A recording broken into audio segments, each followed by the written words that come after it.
Thanks for joining us today, and welcome to Nevadaville, Colorado. Most people are only familiar with Nevadaville, if at all, as a highway sign that they pass on the way towards the glittery casinos of Black Hawk or Central City, Colorado. However, if you make one wrong turn on that highway, you may find yourself in one of the many ghost towns that are crowded into the landscape of Gregory Gulch. One of the most stunning and well-preserved examples is Nevadaville, Colorado. In the 1800s, Nevadaville was bustling with businesses, families, and of course, gold miners. It was founded in 1859 when John H. Gregory discovered the first lode-gold, or underground gold, in what would later become the state of Colorado. However, when Mr. Gregory was prospecting in Nevadaville, it was not yet a state. It was a part of what was called the Western Kansas Territory. The town was primarily Irish, and the miners worked two large lodes, the Burrough lode and the Kansas lode. The town was also known in the 1860s and 1870s as Nevada City. Its post office was called the Bald Mountain Post Office. This was supposed to avoid confusion with other towns with the name Nevada or other Nevadavilles in Colorado. Most people continued to call the settlement Nevada, Nevada City, or Nevadaville. Fun fact, Nevada is a Spanish word meaning snowy clad or snowy land, so it's pretty fitting. The town died due to gold and silver running out in the early 1900s. At its peak, it had over 4,000 residents. Today, only 2 full-time residents live in the community. Before its collapse, Nevadaville was one of the most important and largest mining settlements in the area. A fire destroyed over 50 buildings in 1861, including a taxidermist, a naturalist, and Martha Maxwell's boarding house. Interestingly, the townfolk made use of TNT to dig fire lines and save the remaining portion of the city from the fire. To some degree, they used fire to fight fire. Despite the reconstruction efforts, the area's gold veins were almost gone, and Nevadaville's glory days were behind it. This is because the near-surface mines were oxidized and tapped out, leading the miners deep into the mountain. The rudimentary ore mills had trouble recovering gold from the deep sulfide ores. Basically, it was looking bleak until more advanced and capable ore mills were built in the nearby city, Black Hawk. This sustained Nevadaville through the 1920s and 30s, though the town remained a shadow of its former self. By the latter half of the 20th century, the population had declined to just a handful of individuals. The last census was taken in 1950 and shows only 6 residents having lived at the town at that time. Today, the community is largely abandoned, but as I alluded to earlier, it's not completely deserted. A few very determined residents call Nevadaville home to this day. Only a few buildings stand on the main street, acting as a tribute, relics if you would, of the Old West version of Colorado. The Masonic Lodge continues to hold regular meetings, a tradition stemming back to the start of the temple in 1861. The lodge was a planned part of the post-fire reconstruction and has remained active ever since, though it was not completed until the 1870s. Despite not having a lodge, the Masons were already active and well established in the area.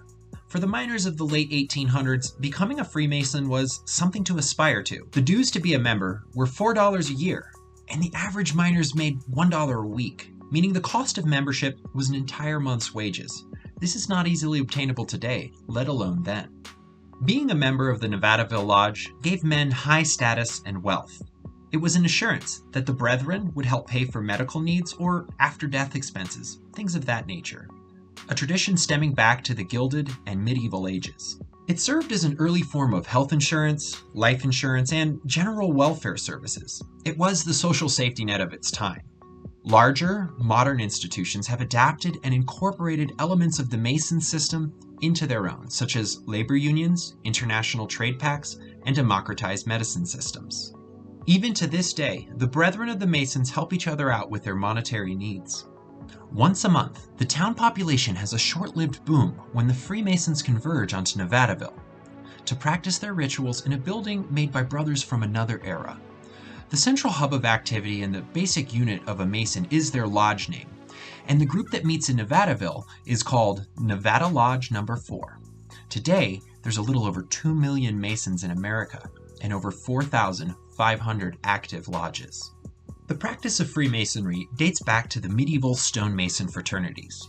Despite the wild and speculative rumors, most of their meetings involve mundane and structured conversations, very similar to a board meeting or shareholders meeting. But what captures the imagination of outsiders are the secretive ceremonies, rituals, and initiation process. The confidential nature of these meetings has bred a cacophony of conspiracy theories. Theories that were popularized in works of fiction such as Dan Brown's The Lost Symbol or films like National Treasure. Nevadaville is host to one of a handful of ghost town lodges and temples that reside in Colorado.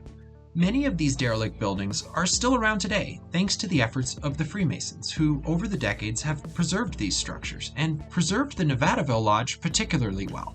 However, we can see more grand and ornate lodges and temples that are falling to ruin in cities like Victor or Cripple Creek, Colorado. You can have a look at some of these derelict structures in my Victor, Colorado video above. Fortunately, the lodge and temple in Nevadaville did not meet this fate, and we got a glimpse inside in the 2020 Colorado Public Radio interview with the current worshipful master or elected leader of the Nevadaville Lodge, Patrick Day. Day said you can still see the original wallpaper and wainscoting. According to Day, the lodge room has impressed outsiders, including members of other local lodges who come to the abandoned town for initiation.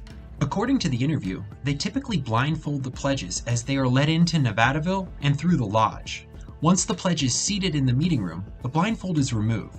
As Day puts it, when it comes off, I always hear them go, "Wow, just to be in a room during that is such an experience." Day went on to say, "Up here in Nevadaville, we don't get good cell reception, so you don't have to worry about guys sitting there playing on their phone while in temple.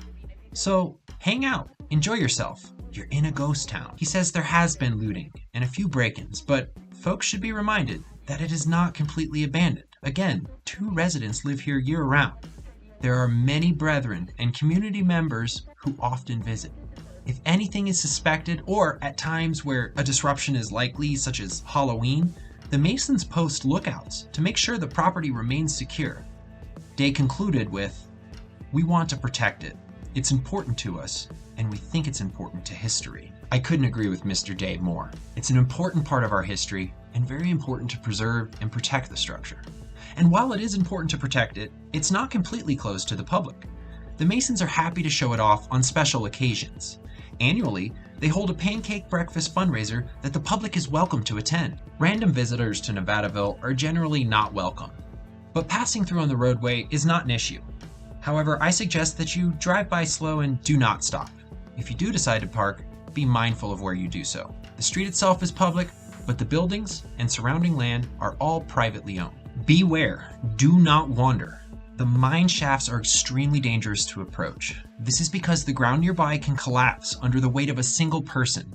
The mines and equipment can be seen off in the distance, and it may seem tempting to wander over for a closer look. Do not do this. I cannot stress this point enough. The mine shafts were made in a manner that pulverized the granite walls and sides. This leaves us today with an ever-crumbling sinkhole.